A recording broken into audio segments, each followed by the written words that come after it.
Welcome to Centinela de Cristo. Blessings. This is Pastor Luz Luciano from Oklahoma. Monday, April 21st. Abraham's call. In the 10th chapter of Genesis, we see the birth of various nations. The word usually translated nations is Goyim, which also can refer to Gentiles. Genesis chapter 10 tells us that the human race divided up into lands, languages, families, and nations.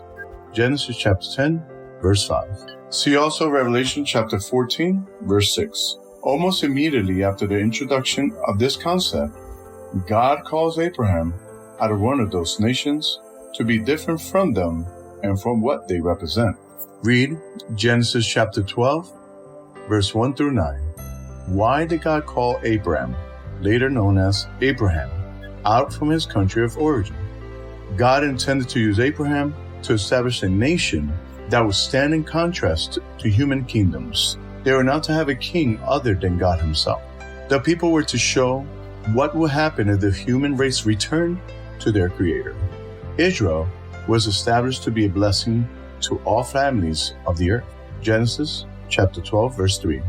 God had poured out upon them light and privileges that had not been seen in the world since perhaps before the flood. Read Deuteronomy chapter 4, verses 5 through 9. What was the Lord telling the children of Abraham? The nation that had become a fulfillment of the promise God had made to Abraham.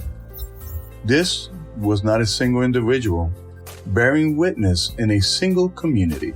This was an entire nation that, by working together and in cooperation with God, could exhibit the glory of his character. Notice, too, in the words spoken to them, that it wasn't just statutes and judgments that God had given them which made them so special, but their adherence to them that will cause the other nations to say, surely this great nation is a wide and understanding people. Deuteronomy chapter 4, verse 6. However wonderful the truths given to the people, their failure to live up to them, to obey them, will bring curses instead of blessing and death instead of life.